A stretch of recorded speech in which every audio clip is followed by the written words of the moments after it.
This is BYU Sports Nation, brought to you by the BYU Store, simulcast on BYU TV and BYU Radio. Now from Studio B, your hosts, Jarom Jordan and Jason Shepard. What is good? BYU Sports Nation is live. Your day-to-day play-by-play in Studio B, presented by the BYU Store, official outfitter of BYU fans everywhere, and they are everywhere. It is Thursday, May 19th. Thanks for being here. I'm Jarom Jordan, teamed up with the man who has one less sack given up than Clark Barrington in his illustrious career, Jason Shepard. Yeah, look, that's clearly one of the reasons we are so close and the same to each other. PFF, you and Clark? Yeah, PFF put this tweet out yesterday. Clark Barrington has allowed one career sack. One. That's unbelievable. One career sack. As a left guard. He is unbelievable. He is part of a fantastic offensive line that is going to be dominant again this year, and is going to be a high draft pick in the NFL. Yes, he will be drafted next year. Yes. No one's talking about it. It's going to happen. He's going to be one of those guys that stays in the league for 10+ years. And we'll be like, dude, remember Clark Barrington? Remember when we were only one sack apart? Or giving up one sack apart? Dallas Reynolds did the same thing, where he was really good at BYU, and then he's like just quietly with the Giants for several years, and we're like, dude, Dallas Reynolds. Yeah. That's our guy. So congratulations to you for only being one sack different from Clark Barrington. We're very similar. So similar. In height, everything. In facial hair. Yes. In where you grew up. In athleticism of parents who played at Arizona. Yes. Here's your show lineup. The NCAA changes how FBS conferences decide conference title games, what it could mean for BYU in the new Big 12. Mitch Matthews, an elite human being, joins the program to discuss his breakout receiver this year and the new conference mindset the Cougars will suddenly have again. He played in the Mountain West before his mission, so he's seen both that and independence. Women's Hoops hires a new coach. We'll tell you who she is. And Brent Haring from the baseball staff talks LMU, the West Coast Conference tournament next week, and getting his Twitter hacked. But first, here are some headlines. BYU Athletic Director Tom Holmoe announcing the hiring of Amber Whiting as the new women's basketball coach. Whiting takes over for Jeff Judkins, who retired after 21 seasons as head coach of the Cougars. Whiting has been coaching at Burley High School in Idaho for the past 4 seasons and won the 2022 4A state championship. Whiting played at Snow College and Weber State before transferring to BYU for the 2000-2001 season. From the Bobcats to the Cougars, let's go. BYU men's golf takes third at the Stockton Regional to advance to next week's NCAA championships. Congratulations to the boys. That's awesome. Led by Carson Lundell, who took first at 11 under. Dave Timmons took fourth at 9 under, 2 strokes behind. Nice work, everybody. The Cougars play in Scottsdale next weekend. The NCAA approved changes to the rules that will no longer require divisions in order to play a conference championship game. The news immediately prompted the Pac-12 to announce that beginning this season, the 2 teams with the best conference records will play in the title game regardless of division. Also coming out of the NCAA, they announced that they are doing away with the 25 signee cap in football for the next 2 years. However, teams can still only have a maximum of 85 scholarships. More on that coming up in What's Trending. Baseball wraps up the regular season. 3-game series at home starting tonight against LMU, 8 Eastern on the BYU TV and BYU Radio apps. Shep will be in the Cougar dugout. Cougars are in 4th place in the West Coast Conference, have already qualified for the 6-team tournament next week. Ashley Hatch scores for the Washington Spirit against the Portland Thorns. That is her 30th NWSL regular season goal. She became just the 20th player to reach this milestone in league history. Awesome. Elsewhere, Michaela Clough scored her first NWSL goal for the Orlando Pride last night against the North Carolina Courage. The 2 former Cougars will face each other next Friday. It's good to have multiple players in that league. Yeah. BYU's program's too good not to. This is fun. And they're phenomenal players. Obviously, Yes. Ashley Hatch has been in the league for a while. Michaela just beginning her career. Cam with Gotham FC. Yep. So it's fun to see these players not just be in the league, but having success. Or be relevant. Absolutely. Awesome. And former BYU volleyball libero Zach Hendrickson is a new assistant coach at Central Michigan with the women's team. He spent last year as a grad assistant with South Carolina. The BYU men's volleyball influence in the coaching world is vast. Zach adding to that. The coaching tree. Seriously. Extending branches. It goes from Carl McGowan to a ton of people, through Sean Olmstead, now to Zach Henry. Like, we hear coaching trees a lot in football and basketball, but no. if you look at all sports, I there's... can rattle off 10 men's volleyball. Yeah. Like, it's pretty impressive. All rise and shout. It's time for What's Trending. You're talking about it, and so are we. It's What's Trending on BYU Sports Nation. What's Trending is presented by Tim Daly Nissan, part of the Tim Daly Auto Group, serving Utah since 1968. Well, as Shep mentioned, yesterday the NCAA decided to allow FBS conferences to determine how they want to determine who's in the conference championship game, meaning there's no need for divisions per se. The Pac-12 then quickly announced it's going to have the top 2 teams by win percentage in the game, basically because they never want Arizona in that game ever again. Jason, is this a good thing for BYU as it heads into the Big 12 next year? Look, the answer is it remains to be seen. I don't think it changes how you approach it either way. Whether you're in a division system or whether you're in a system that's going to take the top 2 teams based off of conference record and winning percentage, at the end of the day, it's still, you got to win as many games as you possibly can. Now, I did like the idea of the divisions because, look, even when you try and split everything up equally and what you hope from a competitive situation is balanced, invariably you're going to have one division that's going to be better than the other in terms of maybe tougher teams, tougher opponents. So who knows, depending on where BYU will land, maybe you have a better chance in a so-called lesser division to be able to win that and then represent that division. Hoping you're in that lesser division. Yes, here's the thing, What though. if you're in the strong division? BYU's probably going to be in the stronger division based off of kind of some of the stuff that we had seen if they had gone the division route. You're probably being put with some of the tougher teams, so I'm not sure it necessarily matters. But it really doesn't change things in terms, at the end of the day, you got to win football games. And if you're one of the top 2 teams, either way, you're gonna be able to represent that conference in a championship game and then see where it goes. So ultimately, I don't think it changes everything. I think this certainly means that the Big 12 is going to go away. Otherwise, because they had created a subcommittee. From division. Yes, from division. Yeah. They had created a subcommittee that had built for months trying to come up with the best way to do this, and it was supposed to have been agreed upon earlier this month. And then they got wind that this was coming down. Now it's obviously official. Pac-12 moved quick, meaning they already knew. Literally, honestly, it's one of those ones, you know how you have drafts ready to go, so when something happens, you can just hit send. Yes. This, I think, is what the Pac-12 had this ready to go, and as soon as it was official, send. They're like, sorry, Arizona. But they're not going to be the first. I would, honestly, at this point, I would be surprised if there is divisions in the Big 12. It'll be interesting because I'd really like to see Alabama and Texas A&M play each other for Is there something going on between those 2 programs right now? I'm not sure if Nick Saban and Jimbo Fisher are fighting or not, but yeah, that's fun. My initial thought, because I think it will take a moment for BYU to get to the point where there are 0, 1, or 2 losses in the Big 12 in a given year at 9 games. I think BYU will work up to a year where they can do that is, oh, shoot, it would have been nice to be in the perceived weaker division. Like Wisconsin is a good team, but they typically have 2 losses in division or something. If they're actually going up against the big 3 out of the other division in the Big 10, it's tough because that division's stacked with Ohio State and Michigan State. Now we're going to see Ohio State and Michigan play back-to-back weeks sometimes where they played in that rivalry game. They're the top 2 teams. They're going to play again. I think competitively that's nice, but for BYU, I think I would have preferred not to have divisionless championship game situation. I have this question too. There's no need for divisions at all now. There's no need for it. There's no need. Because it's a scheduling thing, and you don't need to divide it in that way. You just declare the schedule. So we're going to talk about pods coming up in the whip around later.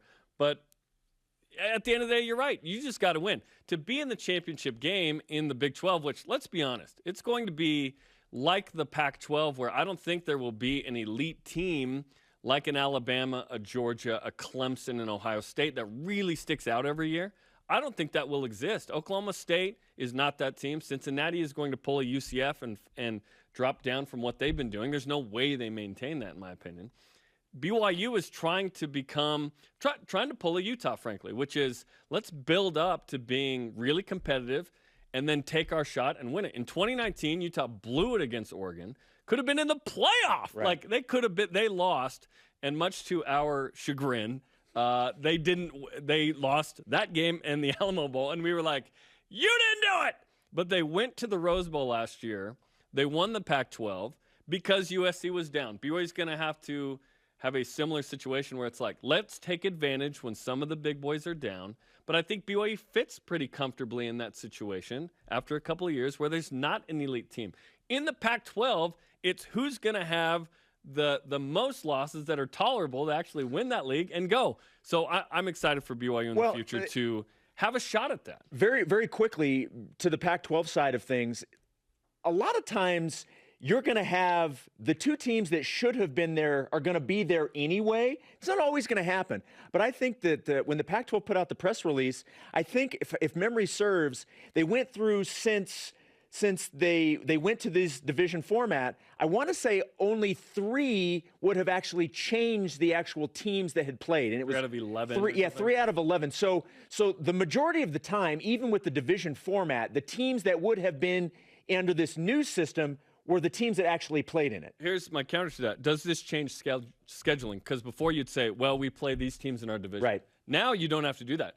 And with a conference that has more than 10, you don't play everybody in your league. And BYU's going to have 14 for a couple of seasons. Yes, 2 years, and then it goes down to 12. I believe the Big 12 will expand at some point to 14. I believe Boise State will be one of those teams in the future. We'll see.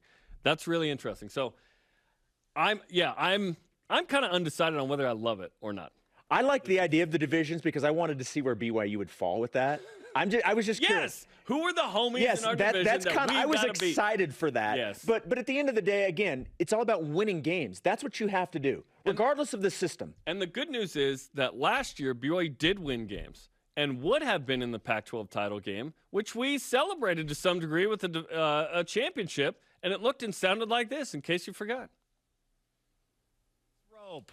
Okay. Yeah. Okay. Yeah. Listen, Kalani Sitake took the high road. Yep, we do not. Okay? We hung a banner. Champs. And the messaging is very, very clear here, right? Of the white versus the outline. Yeah. Yeah. BYU would have been in the Pac-12 title game. Yeah. Can't wait for the Crimson Homies to show up. But, yeah, that happened. 5-0. Looking to go 2-0 this year. Let's go. All right. Topic number 2. Women's basketball has a new head coach, and it is a familiar last name. Amber Whiting will take over the program. She and her husband, Trent, both played one season at BYU in the early 2000s.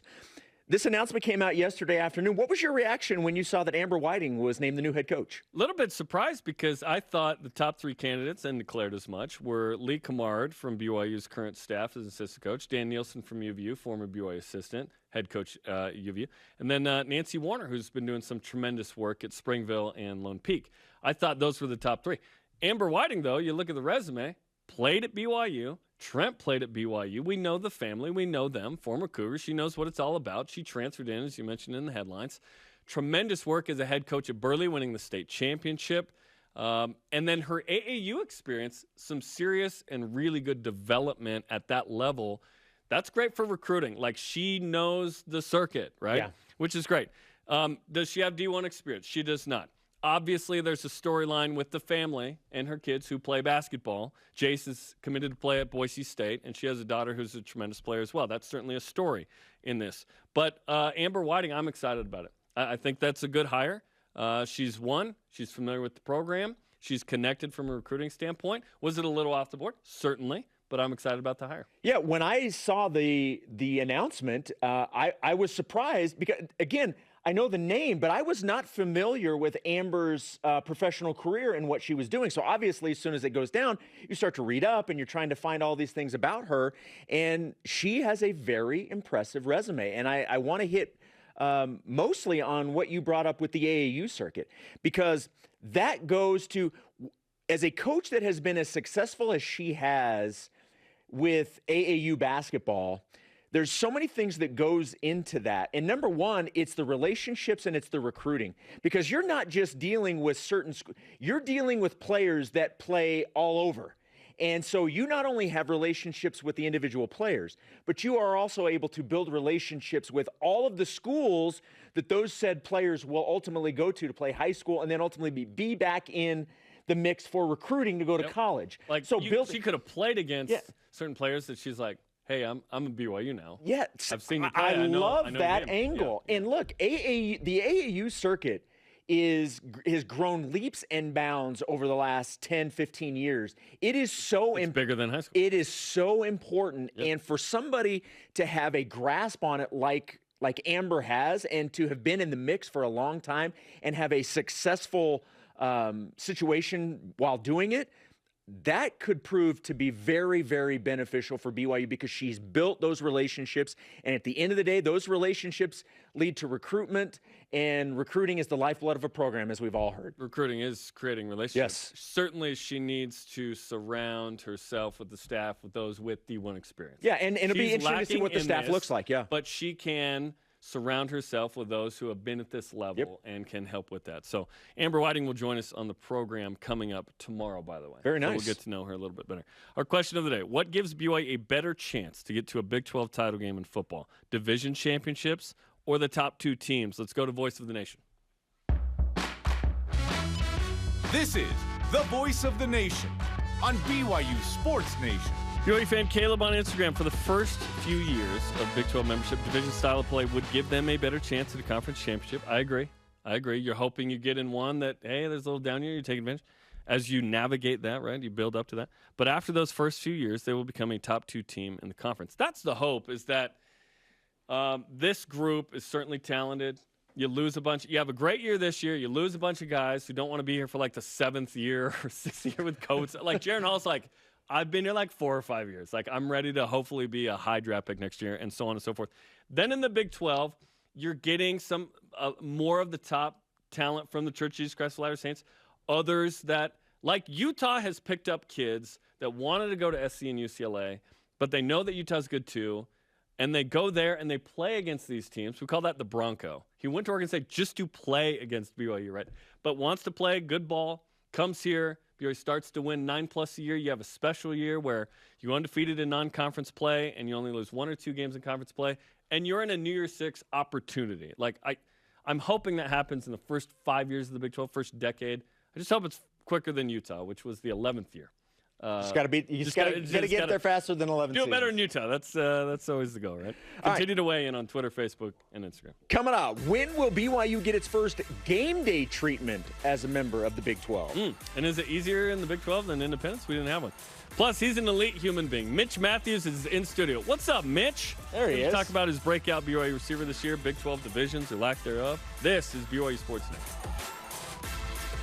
This portion of BYU Sports Nation is presented by the Tim Daly Auto Group, serving Utah since 1968. I know what it's like to be overlooked, to be doubted, to fly under the radar. I only had one offer coming out of high school, but I was ready for every moment, every opportunity, and every shot that I got. Now I'm playing professional basketball, aiming to be one of the best shooters on the planet. And I'm just getting started. Be ready for your moment with Rapid Reboot, the future of rapid recovery.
come true. You two are bombing. Buddy, come on. Help me out here. We got it. You know we got it. Come on. I'm undercover as a cat. Yeah, I'm very good at assuming other identities. No. I'm in too deep. I need to catch that laser dot.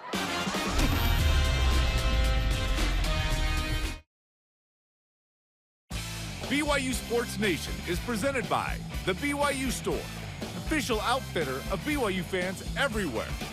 Baseball opens up their final regular season series tonight against LMU. You can watch the game live at 8 Eastern Time on the BYU TV app or listen live on BYU Radio.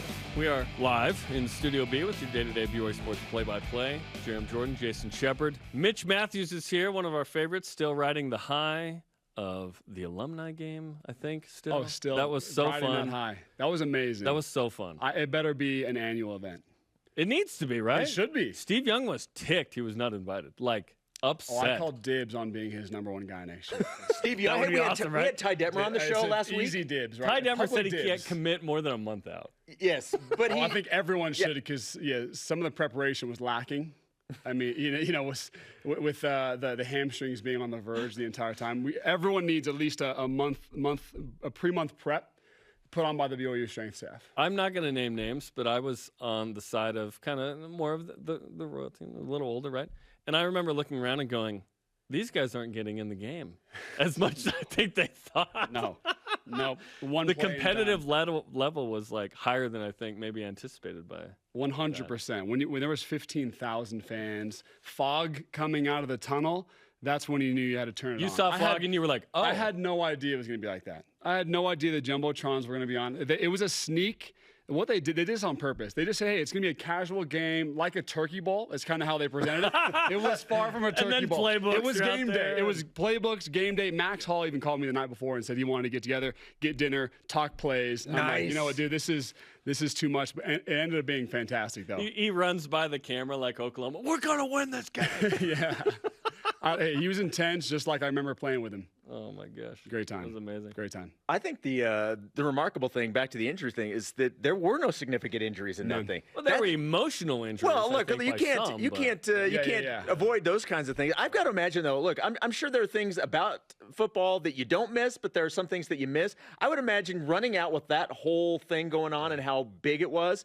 That probably was like, man, I've missed this. 100%. The atmosphere is what made it really, really cool. So they're going to, knowing BYU, they'll make it even better next year. There'll be more people next year because even the players had no idea how big it was going to be. So there'll be, I'm guessing, 20 to 25,000 fans next year. They'll do pre-stuff, post-stuff. It was a fantastic production. Yeah, it was fun. We did a commercial-free broadcast, by the way. It was like 2 hours straight. Amazing. Let's just go. Amazing. Let's go. It was so fun. Okay, let's ask you your opinion about what we were talking about, which is FBS conferences can figure out how they want to determine the two teams in the conference title game. Is a good or bad thing, pros and cons in your opinion, of the top two teams from the Big 12 going? Does that benefit BYU? Does that hurt BYU in the future? Maybe the first couple of years it could hurt BYU because coming as the new guy and having to be in top two could be tough. But at the end of the day, that's just the right way to do things. The top two teams should be in it. There is no, hey, we got lucky because we're in the Pac-12 South. We're playing worse teams. We got lucky, so we're exalted to the championship game. I like that specific reference. I like that. We're not referencing anybody. They're a dang good. They're a dang good team. But there are times when if you're in a certain part of the conference that you are a little bit luckier. Wisconsin and Iowa have done this in the Big 10. 100%. So it should be the top two teams so that no one can ever complain. There's no discussion. It's just the best two teams go. Florida has done this in the non-Alabama portion of the SEC, right? Georgia has emerged as this way better team. But yeah, it's going to be nice that way. And then the fact that BYU is going to the Big 12 next year. You played in the Mountain West before your mission in a conference. Then you're Indy after that. What's the mindset regarding non-conference play, conference play, that this team and program will have to figure out? Because to me, it's a different approach to a season, is it not? Mm-hmm. There's actually less to figure out when there's more consistency. When you know exactly the 12 teams that are in your conference, you get the schedule. Oh, I've seen those guys. I've played against that DB as a receiver. I've played against that quarterback. I know him. Actually, I know that coach. I know the style of play they play. I know the atmosphere. There's actually less you have to worry about. When you play independent, you're traveling across time zones. You've never been to Michigan. You've never been to UCF. You've never been here.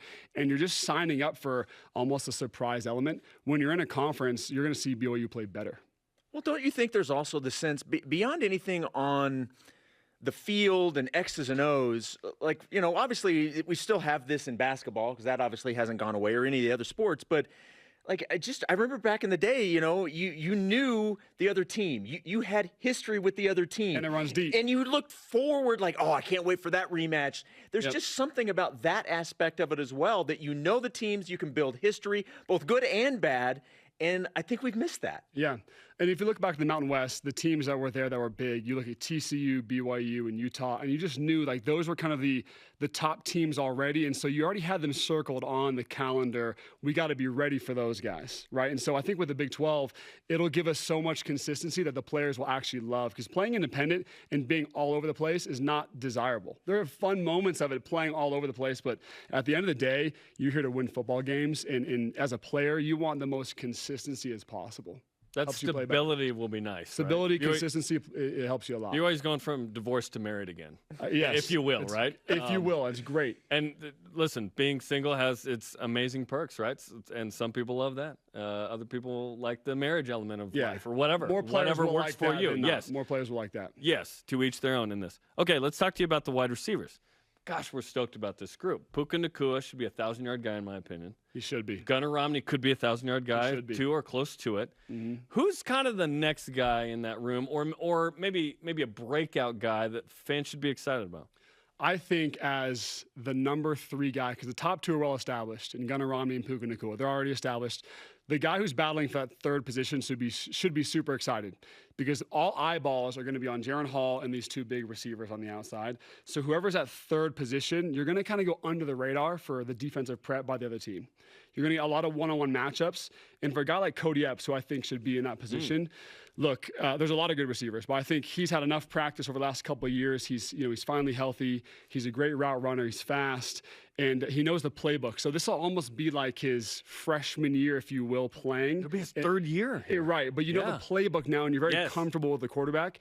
It should be a big year for him. Well, and beyond just that, you talk about being comfortable with the playbook and the quarterback. This is now an offense that has been in place now for a couple of seasons. And it's not just they've had one good year that you can say, oh, well, that year was good. This team, from an offensive standpoint, has been successful for multiple years with this system. Yep. And so what do you think is possible for the offense this year?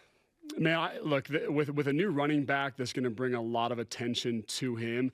And I'm going to speak to receivers because that's what I know. These guys, these receivers on the outside, they're going to get a lot of one-on-one opportunities, because you can't play cover 2 just to stop the receivers, because you have a big offensive line that's been bigger than we've probably had in a decade. You have big running backs, and 2 great running backs that we have. Good tight ends. The great tight ends. And that means, and that's kind of what I look back to, like the Austin Collie, Dennis Pitta, Harvey Unga days. Like, pick your poison. If you want to stop the run, you're going to have to stop the tight ends and receivers in the one-on-one position, right, which is tough. So if you're a skilled player in this offense, you are very excited for 2022. And Jaron Hall is an underrated passer, because unfortunately there's a stereotype with black quarterbacks. You just assume they're a runner who hopefully can make it. That's not true. Yeah. That is not true. Jaron Hall took care of the rock in an incredible way. His efficiency was really good. Excellent passer last year. And oh, by the way, he can run. He's really good even with broken ribs. That's what we learned in last year's game. He's playing in the Utah game with a broken rib from the Arizona game, and then he hurts it in the Utah game, hurts it in the Arizona State game where he has to come out. He is so good. Imagine, all those weapons and Jaron's legs in the mix. Like, BYU goes for it on 4th and 11, he gets a first down against Utah. Yeah. Like, that option. I'm so excited to see a fully healthy Jaron with all this. And you mentioned the O-line, maybe the biggest, baddest in a decade. We're probably recovered from the transition from go fast, go hard that you played in. It was a different type of O-lineman. You wanted to get down the field, right? Tijon's an incredible player. He's a little small for what BYU's going for in this offense. What do you think of this O-line? What's possible? How many NFL guys are there? Yeah. It feels like there are multiple. I think the number 1 focus in recruiting for BYU should be a big and deep offensive line and defensive line. Because I can tell you, going to play teams like Notre Dame, Nebraska, and Wisconsin, I thought I was a big guy at 6'6", And I'm looking up at these 6'8" offensive tackles, and there's like 6 of them on Wisconsin, 6 of them on Notre Dame. And it's a simple math game. If you play against bigger teams, you're more likely to get injured. And in depth at BYU has always been a problem. We always have a great starting 11 on both sides of the ball, but depth has always been a concern, always. And so you go play teams like this where injuries are naturally going to go up, you've got to be able to compete with size. And so the number one focus we can have in recruiting has got to be a big, hefty offensive line, 2 to 3 deep. Now, it's easier said than done, but that can be a focus for BYU, and it's got to be to maintain healthy. So game 9, 10, and 11, we're still big. We're going to have a situation where somebody, Keanu Saliapaga, who's been a former starter, is a backup, maybe. I don't know. Where does Joe Tukuafu fit in all this? Like, Campbell Barrington was a freshman All-American. Might be a backup tackle. Braden Kime's going to be a baller. I feel BYU's too deep at that position. I'm stoked. And these guys are going to get valuable reps that they're going to play in the Big 12 with, because BYU's going to lose. Blake Freeland may be the best left tackle BYU's had in a while. Brady Christensen, before that, I guess. But right. It's Clark Barrington, going to be a draft pick. Yeah. Right? We think Kingsley Suamataia is going to be really good. Is he even the starting left tackle? Probably not. That's Blake. Yeah. Like this is an incredible situation. It's a good problem to have. It's a good problem to have. But you got to continue that. That can't be a one-year and done year. It can't be a hefty year this year. Keep it going. It's got in Big 12. It's got to be a massive, massive focus for our coaches. Well, thanks for the time, man. I wish we could talk another 30 minutes. We always could. We just fly through it. I wanted to ask you about Utah State. Because with it not being get it in. The producers will get mad at you later. Well, I was okay. So, all right, you obviously have had some success against Utah State. I kind of had my way. Yeah. 2015, man. They're one of the casualties of going to the Big 12. Some teams have to come off the schedule. What were your thoughts when you saw that? It's unfortunate. It's unfortunate. You want that win. You want to be able to dominate the in-state wins and have that pride about you. So we got to find a way to get them back. But it was always fun to have them on the schedule for me. That was a good, quick answer, so we can get that in. Nice. The control room's like, okay, we're good. Thanks for the time, Mitch. Of course, Mitch. Yeah, good to see you. All right, coming up, Brent Haring joins us to talk some BYU baseball. Can the Cougs keep the WCC's winning streak alive? And the proposed pod system from a couple of media members in the Big 12. What do we think of it? This is BYU Sports Nation. It's like pods with Gronk? Yeah, just don't eat them. Introducing the Truck for Adventure. The all-new 2022 Nissan Frontier doesn't compromise on power or comfort. This midsize truck was redesigned to incorporate the latest technology and designs for safety, comfort, and convenience. Plus, with up to 6,700 pounds of towing capacity and best-in-class horsepower, it's rugged enough for adventure and still safe enough to transport all your favorite people. Where's your new Frontier? You'll find it at Tim Dowling Nissan Southtown and South Jordan.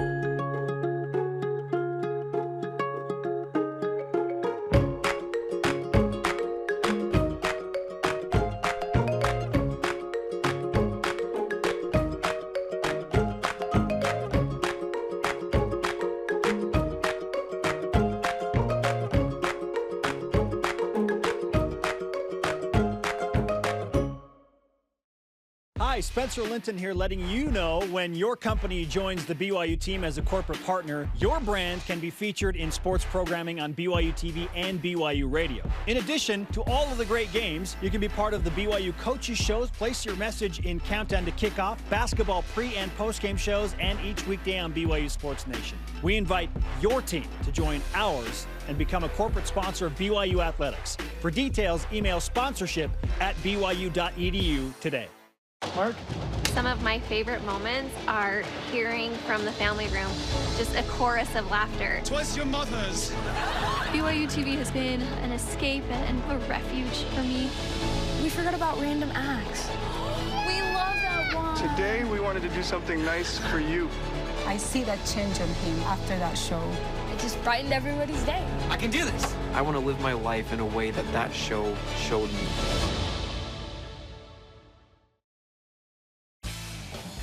BYU Sports Nation is brought to you by Maersk, enabling global trade for a growing world.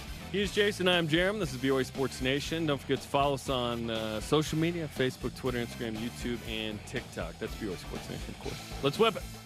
Cougar Whip Round is presented by Maersk, your integrated container logistics company enabling global trade for a growing world. Of which I am a frequent listener of. SiriusXM's Big 12 Today hosts, Gabe and Dusty, proposed a pod system for the upcoming new Big 12. Yes. Without Texas and Oklahoma. Texas and Oklahoma not involved in the pod system, so they came up with 3 pods. What do you make of the pod system that they are presenting here? So essentially, the idea is you play the other 3 every year, and then you play 6 other teams, and in a 4-year span, you've hosted and gone on the road against everybody. So or is it one every 4 years played every For our listeners that cannot see the graphic, they have BYU in a pod 2 with K-State, Iowa State, and Kansas. That's a win. That is a massive. That is a very difficult basketball pod. Yes, and basketball you play more games. It's so true, but yes, I'm just saying. But if you're in the pod with Kansas for basketball, I'm okay with that one in football because you're beating Kansas State. Iowa State, good program. Kansas State, good program. Yeah, but I'd rather not be in the one with Oklahoma State, Baylor, TCU, and Texas. I still think, even though you're probably going to go away from the divisions, I still think every pod has to have at least one team from the state of Texas. Yeah, I think that makes the most sense that way. You guaranteed every time that you're at least not in one. You're right. So I think maybe an Iowa State and a Baylor flip or something like that. Well, you could play a team from Texas every year. But I think to guarantee it, you have one team from Texas in every pod. You can guarantee it without being in the pod, I think. ESPN's College Game Day announces it will open the season in Columbus for Ohio State versus Notre Dame. Will BYU host a College Game Day in the first 5 years of the Big 12?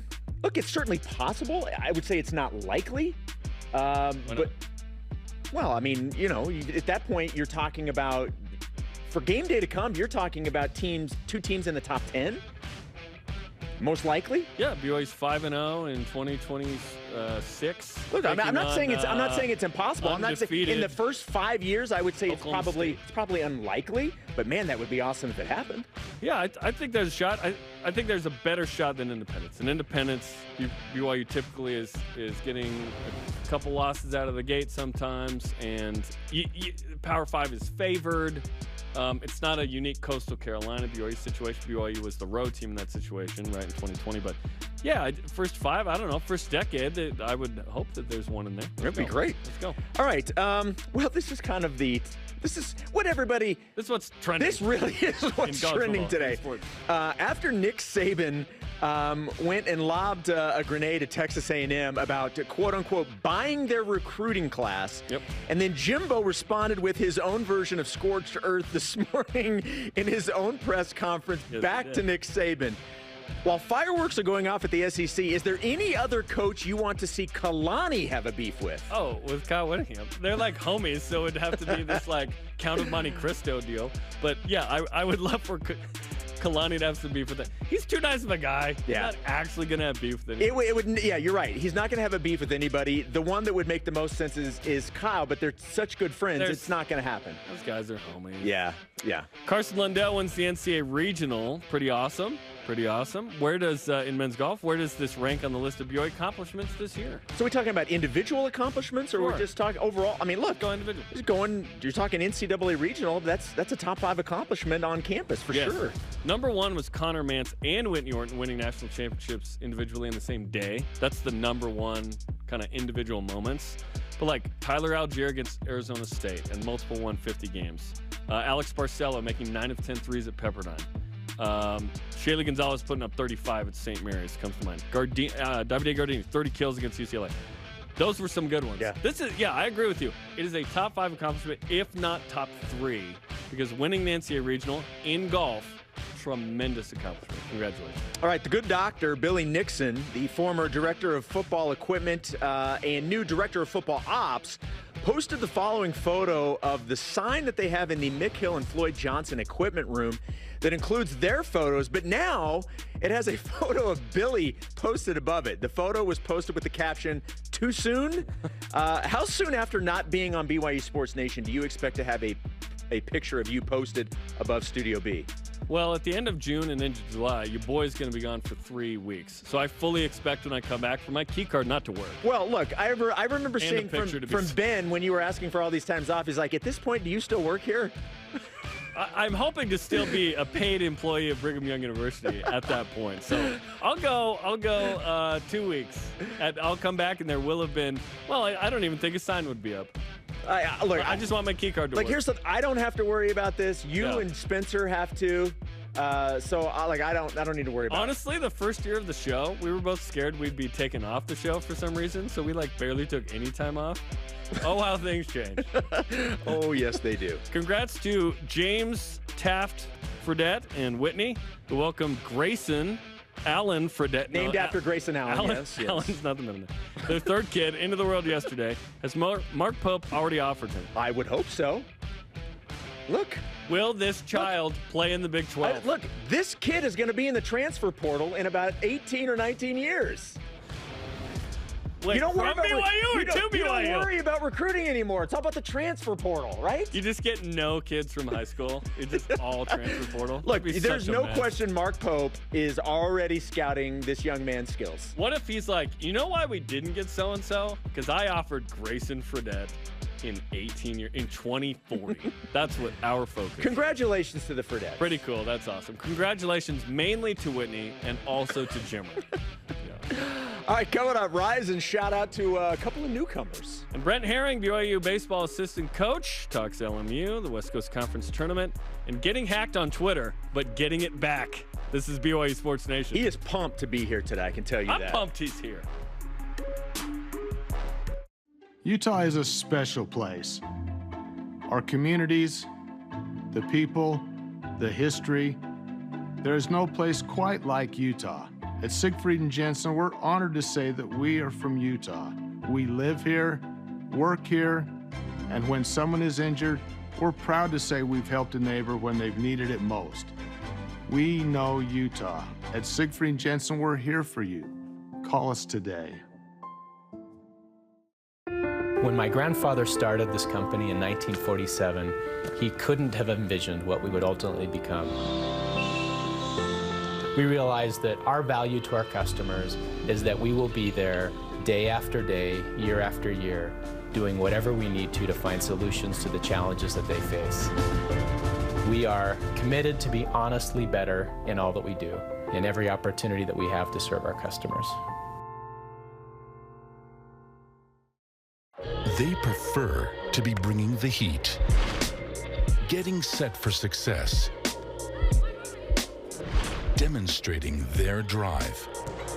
But when their blood and sweat turns to tears or anything else, we lay the groundwork for BYU's athletes to hit the ground running again, and you as well.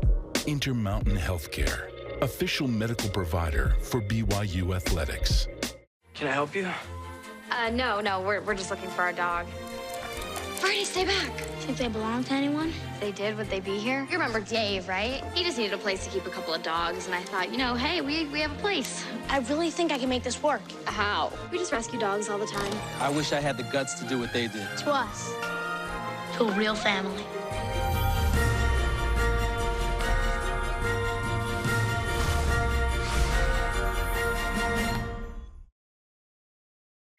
BYU Sports Nation is presented by the BYU Store, official outfitter of BYU fans everywhere. Coming up on Saturday, BYU Sports Nation will be broadcasting live from the BYU Fan Fest at Sandtown Park in St. George at noon Eastern, 10 a.m. Mountain Time on BYU TV and BYU Radio. Essentially a pregame show for the Baseball Senior Day. Yes. 3 Eastern on BYU TV and BYU Radio. You were the pregame. We're the pregame. You're the pregame right into the baseball game.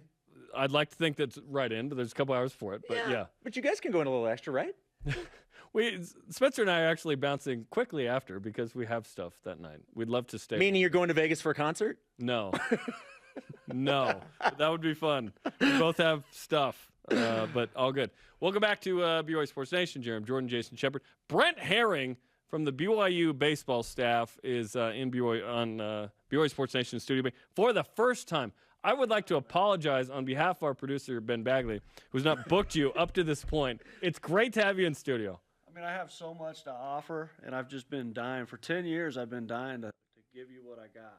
We've been telling him, just, full stop, but no, I kid. So is Mary, your wife, is Mary watching right now? I would hope so. I would assume so, and I would bet.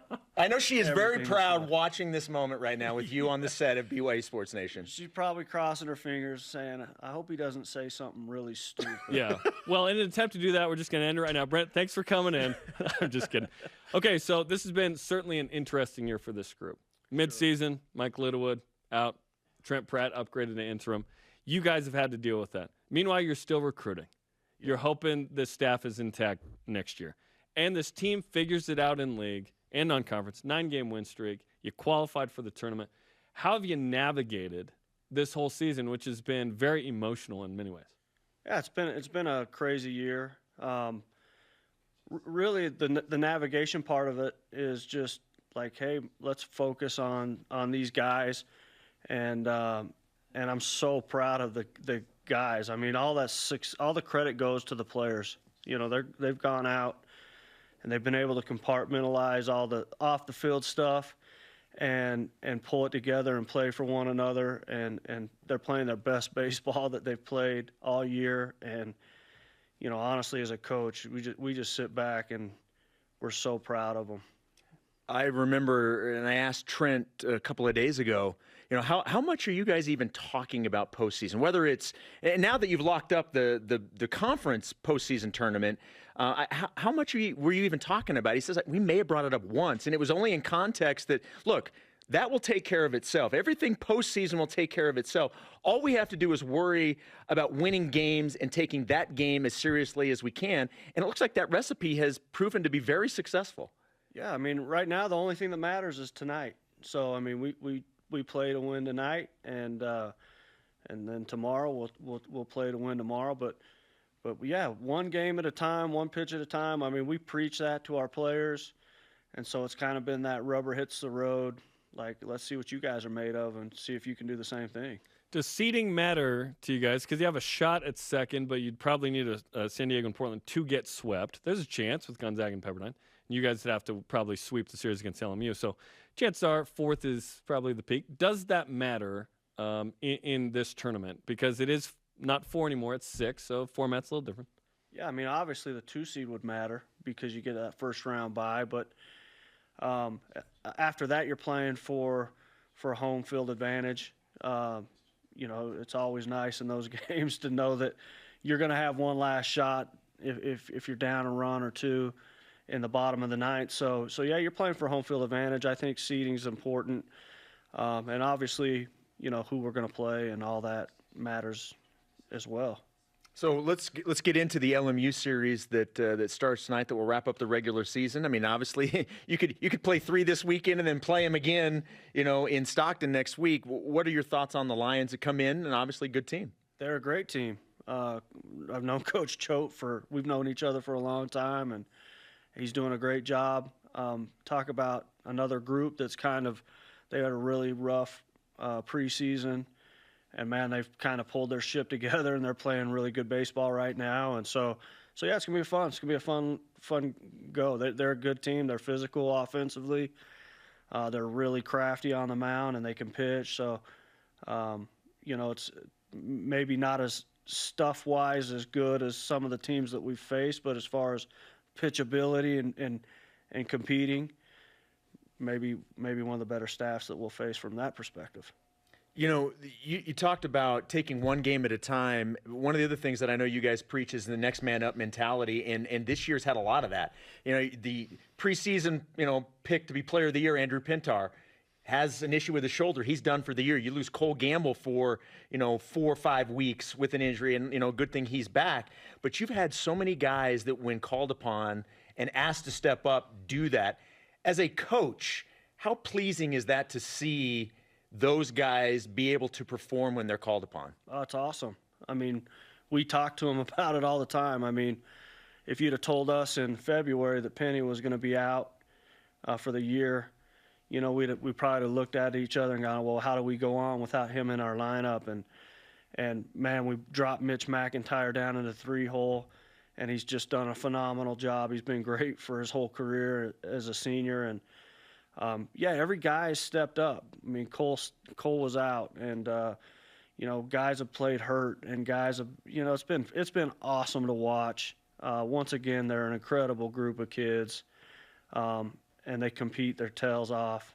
And so, I mean, Justice Reiser was really doing a great job as a freshman. I mean, the first time I think I've ever seen a guy punch out like the first 5 or 6 guys of his career in Division I baseball, and he was doing great. And he got hurt, and Cooper Vest before the season, we anticipated him playing a nice role for us, and was hurt. So it's been one of those years, and the beauty is guys have stepped up and they're doing a great job. Freshman catchers have been in the mix. I mean, you guys have navigated it all, right? Which is pretty wild. Okay, we buried the lead. There are 2 very interesting things to talk about now. You're the American Samoa national team coach. Yeah. Let's talk about that. This has been a while too, right? And you pulled off some big wins. You beat number 7 Australia a couple years ago, in the world. What's it like to be a national team coach as well? Well, that's fun because you're playing for a country, and in our case, we're playing for our little island. That we considered our little island, and that was one of the highlights of my career.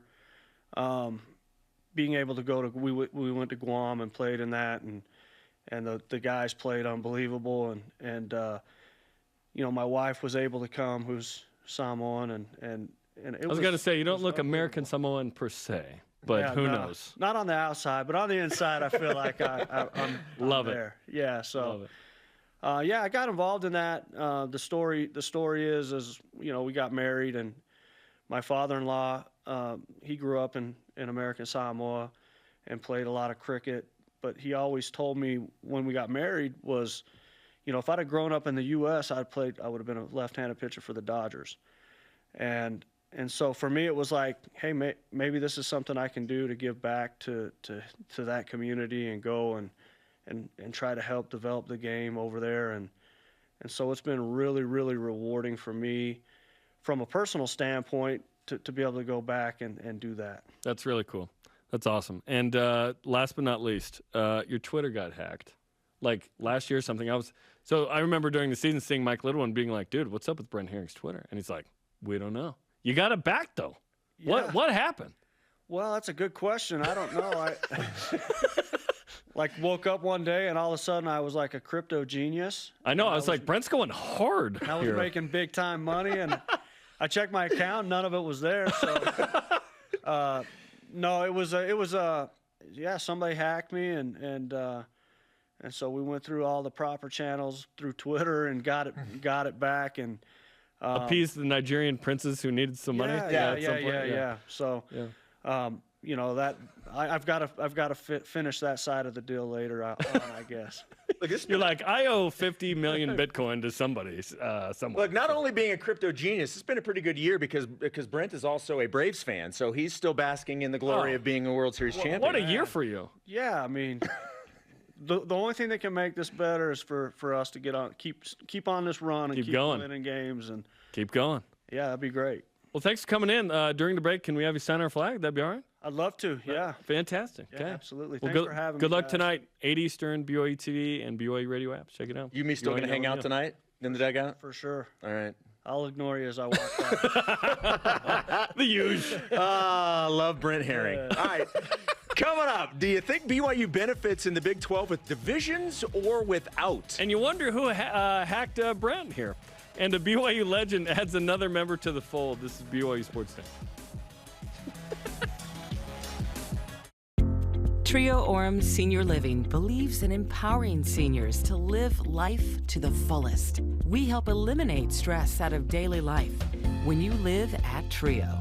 Less time focusing on housework means you can socialize at one of our many events, with safety in mind, of course. And did we mention our spacious apartments with modern amenities? Learn more about setting up a private tour at trioorem.com.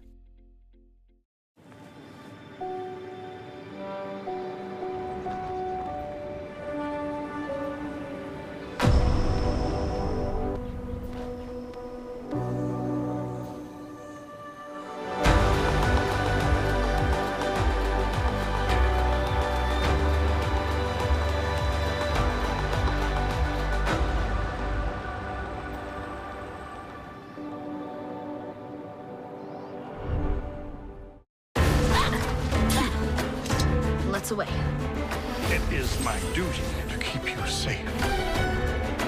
There's no time to lose. Release the princess or die!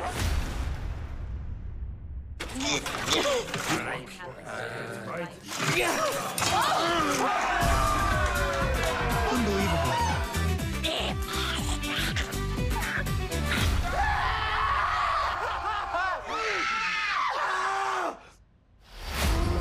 You guys came through for me today when I needed it. After all the times you have come to our aid. Real love is a different thing altogether. An evil is rising from the ground. Sir Dwight. You are Sir Dwight, desolator of the undead. This puddle of pig piddle. I like him. He is magnificent.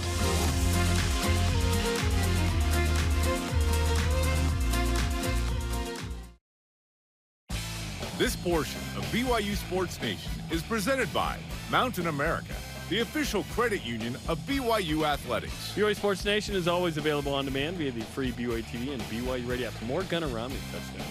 Yeah, or download the podcast. All you need to do is Google BYU Sports Nation podcast. And please, while you're there, subscribe, rate, and review.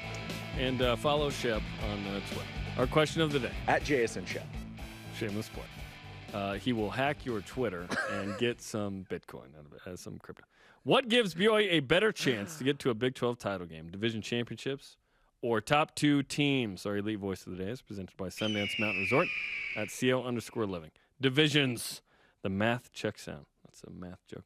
So does the history of a weaker team making the Pac-12 title game. It's happened in the Big Ten. It's happened in the SEC. One is going to be stronger than the other, and sometimes it's egregious. But in the Big 12, it's going to be interesting, Shep, because outside of Kansas football, right, everyone can play in a given year. Look, and all Kansas can beat, the only team they can beat is Texas. So Which, let's and be Texas honest, is leaving soon. Everybody can beat Texas. Like, if Kansas can beat Texas, everybody can beat Texas. I wonder if BYU will get a chance to face Texas many times. I anticipate the league being very petty and vindictive and making Texas and Oklahoma in the last 2 years travel to BYU and West Virginia, both of them, like to go to the edges, go to the fringes. And maybe UCF is that one too, of you got to go way out there. We'll see, though. Listen, do we want that smoke with Texas and Oklahoma? Yes, we do, because BYU's, 5-1 all time against those two, I believe? Not a bad record, my friend. I'll take it. You know who it's worse against? Like San Jose State, which BYU's lost multiple times to. But they're not playing San Jose State. So, yeah, that'd be fun. While they're in the league, let's get them. Our elite voice we just mentioned today's Rise and Shoutouts, presented by Mountain America, the official credit union of BYU Athletics. Amber Whiting, new women's basketball coach. Welcome to the Cougars. Yeah, I'm excited to get to know her. And obviously, you mentioned it earlier in the show, she's going to be on the program tomorrow. So BYU Sports Nation will have an opportunity to hear from her tomorrow. Absolutely. And Jimmer and Whitney Fredette welcoming their third child, which is pretty cool. The Jimmer and, of course, the Whitney. And now the Grayson. And now the Grayson Allen Shep Fredette. That's not his name. It is Grayson, but not the rest of it. Rumor has it he tripped his siblings over. Our thanks to today's guests, Mitch Matthews and Brent Haring. Sorry to Dennis Bitta, we ran out of time again. Conversation continues 24/7 on Twitter, Instagram, and Facebook. Always use hashtag BYUSN. For Jason, I'm Jarom. Shout out to Barry Willardson. See you or talk to you tonight. BYU Baseball, 8 Eastern. Go Cougs!